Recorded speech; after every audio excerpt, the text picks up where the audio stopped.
In a country that declared the end to socialism, a major poll released in January of 2016 revealed something unexpected.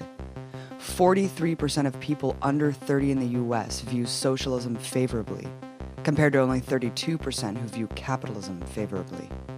This shows that despite a concerted effort to smother the ideas of a man who died 133 years ago this March, the analysis put forward by Karl Marx remains extremely relevant today. Marx is considered the most influential philosopher to ever live. With his co-thinker Friedrich Engels, they developed a way of understanding the world that has not only greatly contributed to the understanding of philosophy and economics, but also history, anthropology, political science, biology, and many other fields.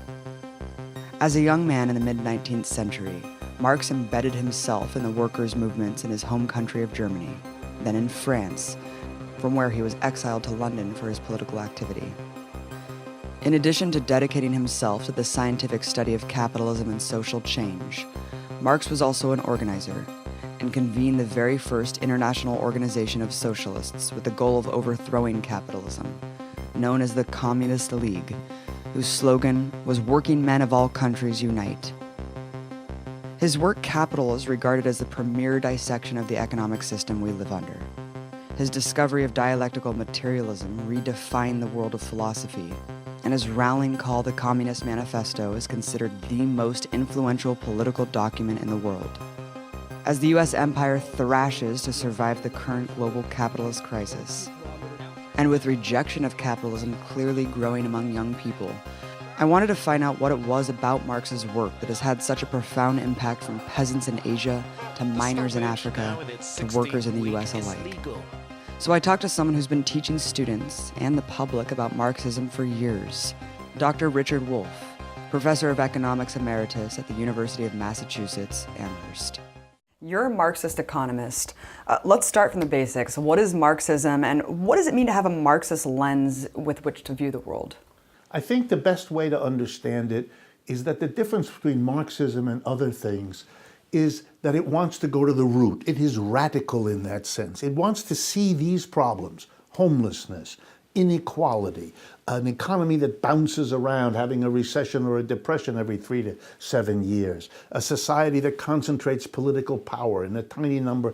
These recurring problems of capitalism, Marxism says, are built into the system. And if you want to solve them, you can't do that within the framework of the system. You have to face the fact that the system itself is the problem, which is why Marxists tend to be people who abide by the idea we can and we should do better than capitalism. We should reorganize society because that will be a better way to deal with all those problems than dealing with them individually as if you could solve homelessness or solve inequality by a quick fix, by a marginal adjustment. No, the problems are systemic. So you have to understand how capitalism as a system works in order to begin to work your way to a solution.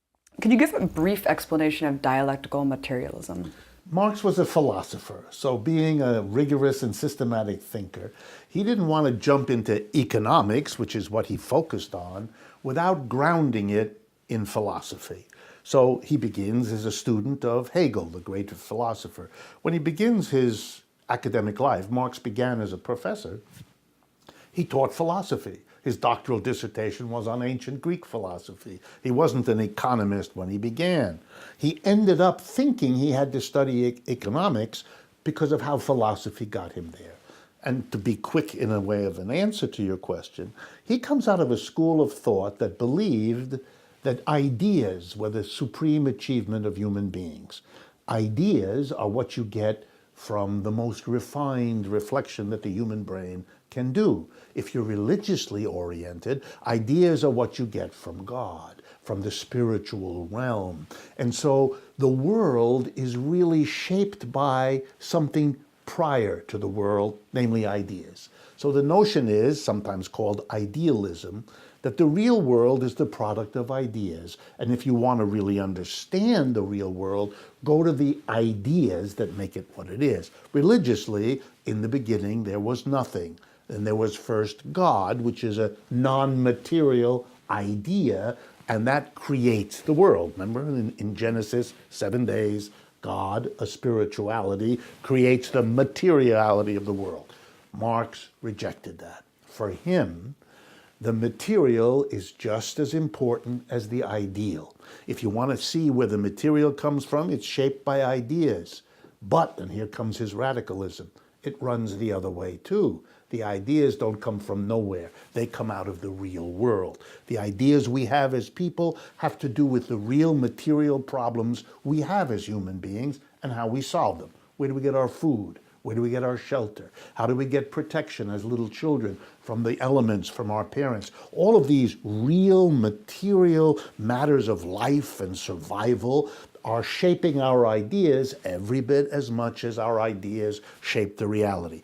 Dialectical materialism is the name for a point of view that says if you want to understand the world, you need to look at how ideas shape the material, but the other way too, and the two have interact. That's the way to see the world. And for that reason, when it came to explaining the problems of capitalism, he never could and never did suggest it's all because of the ideas of people about capitalism. It's the real way human beings make their food, solve their clothing problems, their relationship problems that shape their ideas as much. And he was going to analyze capitalism through that lens of the interaction of ideas and concrete material reality back and forth. Marxists take a particular view of history called historical materialism. How is the current area of capitalism fit into the long history? I think you've mentioned this before, just how this is just the latest chapter in a long history of economic development. The basic idea is that every economic system has in it conflicting forces. The language in Marxism is internal contradictions. The system has in it problems it is constantly struggling with because they're built into the system, and for long periods of time it finds solutions. But in the end, historical materialism says, the internal contradictions become unmanageable, and then there's a kind of explosion, the system dies, and a new one is born. So we had slavery, for example, in various parts of the world. It was born, it evolved, it had its contradictions. For example, the contradiction that the only way a slave system can continue is if you replace the slaves that reach old age and die, and that's become a big problem for many slave societies. And so eventually, the slavery couldn't solve its problems, and it died, replaced by feudalism in Europe, which went through the parallel process, and then it blew up. It couldn't solve its problems. So historical materialism begins to look at capitalism through the same lens. What are the internal contradictions? How do they bedevil the system? What solutions for a while have they found? But when and where might we get to a level of internal contradiction that makes the system tremble, makes it vulnerable, and at that point, if revolutionaries can see and understand what's going on, they can intervene to move to the next system, to get beyond this. Just like rebels overthrew slavery, rebels overthrew feudalism, the expectation of Marx was that capitalism would generate the contradictions, then the tensions, then the failed solutions that would then bring into being the rebels with the ideas of criticism, Marx himself being one of those, who would eventually move to the next system. To illustrate it as concretely as I can, let me give you an example of the kind of contradiction Marx found in capitalism that has been crucial for everybody else. And I pick it because it's so relevant right now in the United States and around the world. Every capitalist, I think most of the folks watching know this just from their personal life. Every capitalist is always trying to either make more money or survive competitively by saving on his labor costs. One capitalist does it by substituting machines for working people, automating, getting a computer to do what he used to have 50 people do, etc., etc. Another capitalist does it by trying to get cheaper workers in place of more expensive ones, hiring women, if they're less expensive, to do the job that they used to pay men more for, hiring immigrants rather than native folks, moving to another part of the world where wages are much lower. We all know that. So Capitalists are always trying to save on labor costs because they can make a better profit if they do that. But here comes the contradiction. If all capitalists are reducing the number of workers they pay or reducing the pay they give to their workers, what will result is that the working people have less and less money. And if they have less and less money, they can't buy what the capitalists are producing to sell. The capitalists, therefore, are destroying themselves, but they have no choice. They have to save on the labor outlay, and then that comes back and bites them in the rear end because there's no demand. If you've been so successful becoming rich as a capitalist, you've killed yourself. These kinds of contradictions, for Marx, are the beginning of the end of a system.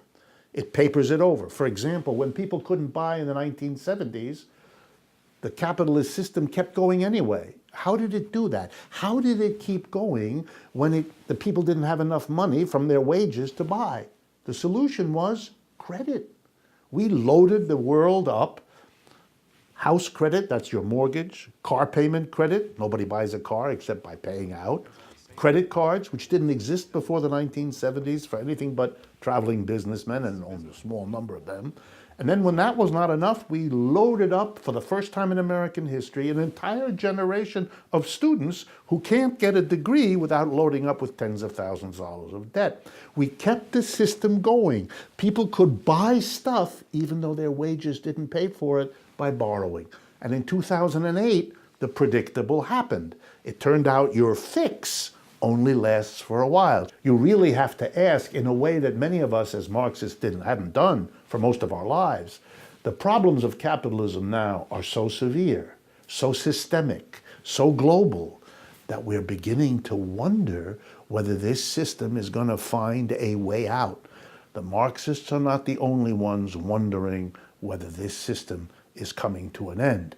The people on the other side of the political fence are very worried too.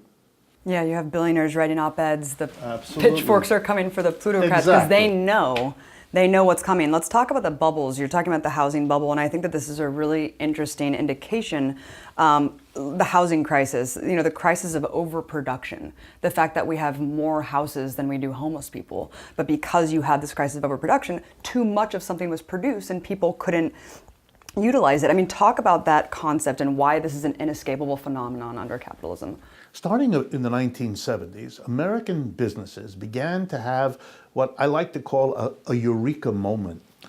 They realized that in the West, North America, Western Europe, and Japan, 100 and 200 years of capitalism had built up impressive factories, offices, stores. But they were built up in the places where capitalism was born, Western Europe, North America, and Japan. That's where they had concentrated everything. And that's where they had drawn workers in off the countryside to become urban, industrialized working classes. And along the way, the workers, noticing how productive capitalism was since they did the work, demanded for themselves a rising standard of living. So roughly, from 1820 to 1970, particularly in the United States but elsewhere, wages rose. That's what, over that time, capitalists were doing so well they could raise the wages of their workers and still make out like bandits. So it was a system in which people began to get the idea capitalism works. It delivers the goods because it raises wages. You had to not look at what was happening to where most people in the world lived, Asia, Africa, Latin America, because for them the situation was horrible. But if you concentrated on where capitalism was born, you could fool yourself into thinking, wow, this is a system that works. And the capitalists, of course, and the people who liked it celebrated all of that. Then in the 1970s, capitalists had this eureka moment. They said to themselves, wait a minute, we're in North America, Western Europe, and Japan, where the wages are now very high. Workers are very happy. But why are we here? In the rest of the world, which has been savaged by the growth of capitalism in those privileged areas, wages are very low. So in this eureka moment, capitalists said, what are we doing here in the Western Europe, North America, and Japan? It's much more profitable if we produce in China, in India, in Brazil, anywhere else. And there begins what we're still in the middle of, the exodus. the abandonment of the places of origin of capitalism by the capitalists. So there's a massive move to China, India, Brazil, and all those places, producing what? Well, what every capitalist wants, which is to make a bundle. So they build big factories, imagining that they can sell all of this stuff like they used to. But they forgot something. If you go from high wages in the United States to low wages in China, the bottom line is that the people earning wages are earning a lot less than they used to. It's not just that they're not Americans, they're Chinese, but they can't buy back what you're building. They can't manage to consume what you have the capacity to produce. Right now, China is slowing down, scaring the whole world. But it's not China that's slowing down. It's the inability of China to sell to the world because the wages of the world's workers have been depressed now for years as we move out of Western Europe, North America, and Japan into these lower. And the system totters as it encounters a very old contradiction in its current form for which they have no solution. And right now, when it's happening on a global scale, Europe is having it, North America is having it, Japan. These are the centers of capitalism. They're in the most trouble right now, and they don't see a way out, and I don't either, which makes it possible, for the first time in my life, to begin to see a capitalism that is in fundamental shaking difficulty. And if I were to explain to someone why you get bizarre politics, unlike what we've had for a century, it's because of this. And here in the United States, you see the kind of theatrical buffoonery, but there's more to it. Why is Trump such a character in the Republican? Why is that party literally tearing itself apart? Because it can't cope. And even the Democratic Party, suddenly confronted with a socialist who isn't marginalized simply because he gives himself the name socialist. In fact, it makes him attractive. What Bernie Sanders is proving is that the interest in socialism has captured millions of Americans. I think that people are starting to understand this, and they're looking at things like the defense industry, and they're saying, we need an enemy. We need to manufacture this enemy to keep the war machine going since Eisenhower. But it seems like a lot of more libertarian-minded people are saying it's just cronyism, right? Yes, we live in an empire. Yes, we need this constant enemy, but it's really just the crony aspect of capitalism, and we just need to restore capitalism. You obviously go much deeper. How is all of this, especially the empire that we live in, directly related to capitalism? Every time a system's in trouble, there are the defenders of the system who say, well, yes, I agree, right now it's really crappy, it's dangerous, it doesn't work. But that's because something has come in to destroy the really pure capitalism. If only we had that, it would work beautifully. I understand it. That's a human, you want to hold on because changing systems is frankly scary, always has been. So this is a way you can hold on to a kind of loyalty to capitalism in general while joining in the critique of the way capitalism is here. The answer I would give, which will make these folks unhappy, is, look, capitalism is what you got. And if you don't like the way it's evolved, that's very nice, but imagining that you can go back to something pure that won't then repeat the same evolution to what we have, kind of begs the question, how come? We didn't become dependent on the defense industries because a lot of people are crooks or because a lot of people have cronies whom they favor. Come on, that's not really a very profound analysis. There may be cronies all the time, but why were they successful? I think the biggest counter, and I'm sure you hear this constantly, is looking at the USSR, looking at some sort of manifestation of authoritarianism like North Korea and saying, well, that's the inevitability of communism. When capitalism emerges in Europe out of feudalism, 17th, 18th century, there are lots of places where it is started, where it grows for a while, and then it blows up, it dies, or it goes in directions that are horrible and people reject it. And that's not surprising because you don't one day decide to go from system A to system B, set up the new system B, and everything just works ducky fine right off the bat. That's not how this happens. In every case, the transition has to go through a number of experiments. Lessons are learned. This we did well, that we didn't do well, and that's why it fell apart or took a direction we didn't like.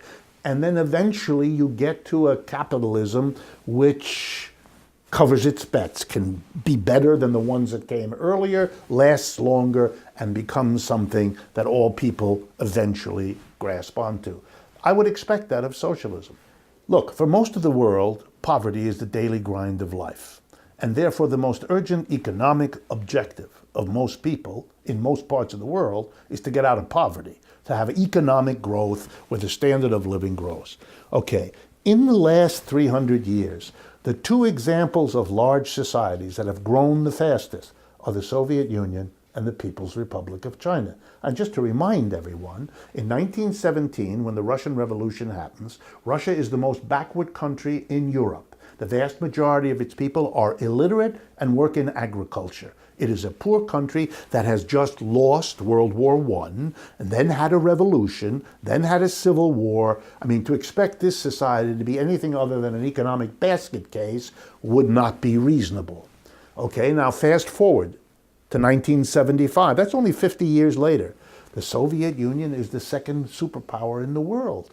It has come through another World War, World War II, that was devastating like the first one on Russia.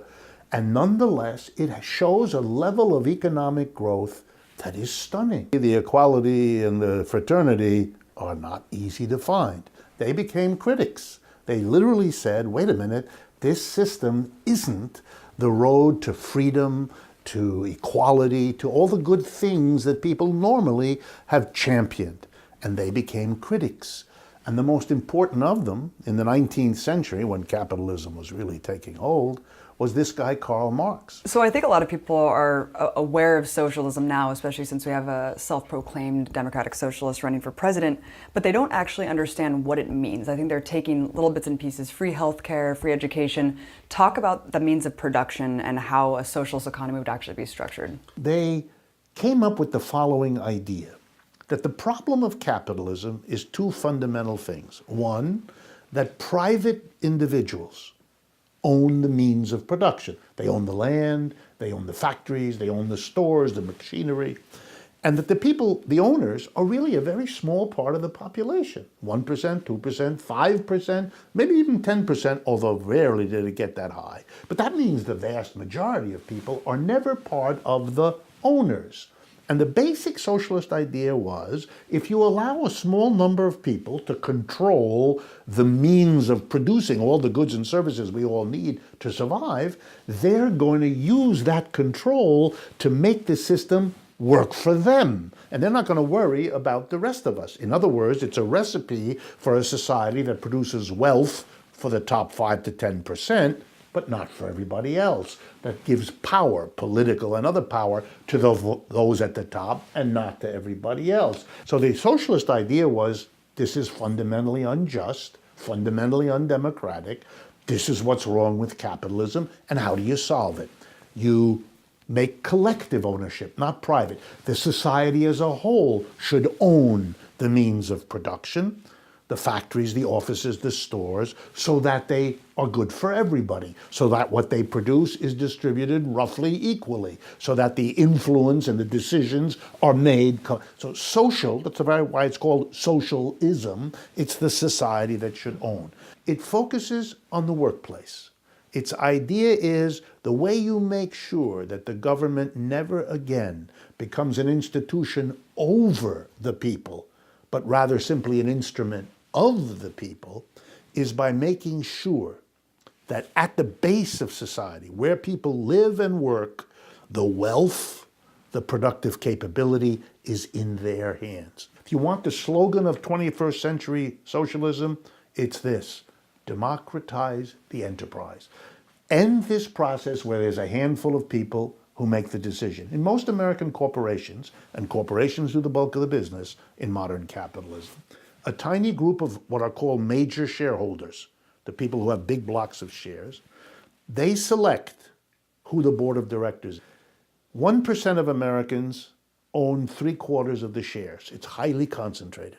A tiny number of people, the 1%, own the bulk of the shares. How do you run a corporation?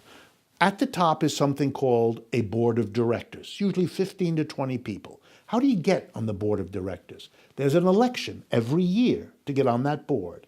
And the way the election works is, if you own a share of stock in the company, you get 1 vote. If you have 10 shares, you get 10 votes. If you own 1 million shares, you get 1 million votes. If you have no shares, that's how many votes you get. So there's no pretense of democracy. So if a handful of people own the bulk of the shares, they control everything. They select the 15 or 20 people on the board of directors. The board of directors decides what the company produces, how the company does it, where the company is located, and what's done with the profits. Everybody helps produce the profits. The employees have to live with the decision, but have no influence on it. It is the opposite of democracy. And if you don't have democracy at the workplace, you can't ever have it real in politics either, because those at the top will buy the political system, something which we see in the United States so starkly every day that everyone knows. If workers took over a factory, had a worker co-op instead of a top-down, and the workers together decided what to do with the profits, you think they'd give a few executives $25 million so they have more money than they know what to do with, while everybody else has to borrow money to send their kids to college? It'll never happen. You think a collection of workers, say 400 in a factory, considering that you could make more money if you moved the production to China, are they going to vote to get rid of their own jobs? It's not going to happen. They're not going to destroy their community by having an empty factory. They're not going to deprive their local government of the tax revenues to run the schools and the hospitals. And they're not going to deprive themselves of jobs. So what we've had in the last 40 years, all those jobs leaving, would never have left if it was the collective decision of the workers where this production is going to take place. And I wanted you to also just counter another argument that I hear constantly. I earned it. You know, we earned this money. The best way to describe this is to go back to Karl Marx and his analysis of capitalism so that we all understand what earning is about. Let's imagine you are a person looking for a job and I'm the employer that you're looking to get hired by. So you come in and you sit down, you fill out your application form, and I look at you and I describe to you the kind of work we'd like to have you do. You'll come 9 to 5, Monday to Friday, and you'll sit over there and you'll do this kind of work, et cetera, et cetera. And we get through all that and you're okay with that. And then we get to that big question, how much are you going to get paid? And let's say we dicker back and forth and we agree on $20 an hour. So I'm going to pay you $20 an hour.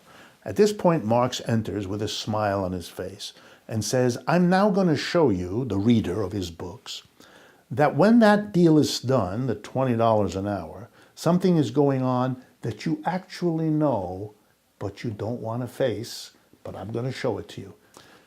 When I hire you for $20 an hour, I know that for every hour that you give me your work, your brains, your muscles to work, I'm going to have more stuff to sell at the end of the day, because you're added to my workforce. You're going to help me produce more goods or more services or better quality goods and services than I would have if I didn't employ you. So I'm going to say to myself, it costs me to get Abby $20 an hour. What do I get out of it? I'm going to have the output that Abby adds by her labor. Now that has got to be more than $20. So the only way I'm going to hire you for $20 an hour is if you produce more in the hour than I give you. So when you feel in a vague way at the end of the day as you walk home that you're being ripped off, you're absolutely right. Or in Marx's language, exploited. So what does the capitalist say? I earned it. No, you didn't. He just ripped people off. The way most corporations work is 4 times a year. They take the profits they've made in the preceding 3 months, and they distribute a portion of them to their shareholders. These distributions are called dividends. So if you own a lot of shares, say because you inherited them from your grandma, or you stole money and bought them on the stock market, there are lots of ways of getting them. But if you have them, 4 times a year, you go to your mailbox in the morning and you get an envelope and you tear it open, and inside is a check for your share of the profits that have been distributed to shareholders. For rich people, this is millions of dollars. They have all that money. What did they do exactly to earn that money? Nothing. Those people are going to tell me they earned? Earned what?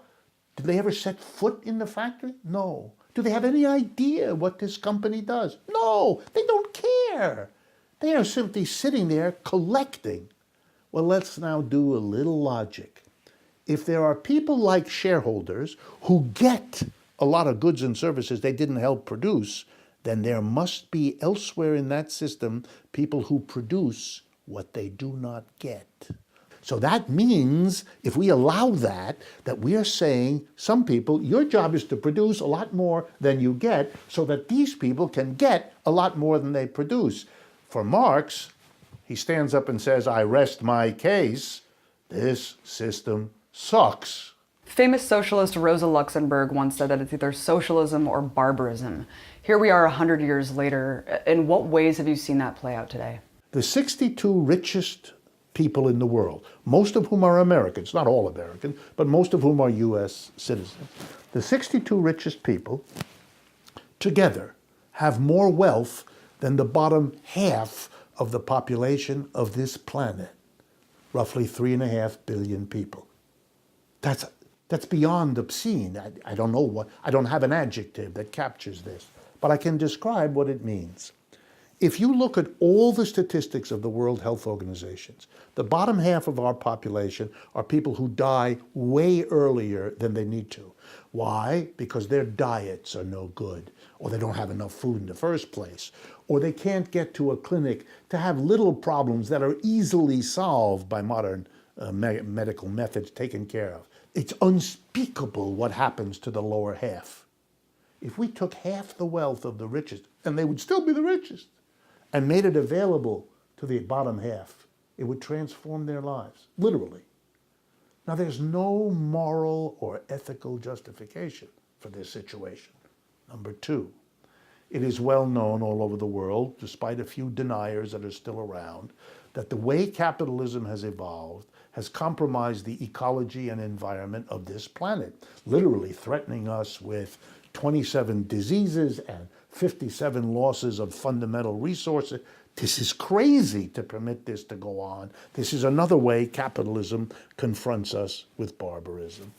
And the third one is, and here the United States plays a particular role, is this notion that the Western world, the world that has the wealth and the military might, is in a war, an endless war against something as vague as terrorism, whatever exactly that is, and that this is used to justify an endless use of resources not available for people's needs, but to combat one enemy, real or imagined, after another. So we literally confront an endless military warfare state, a cataclysmic destruction of our natural environment, and a level of inequality that has no justification.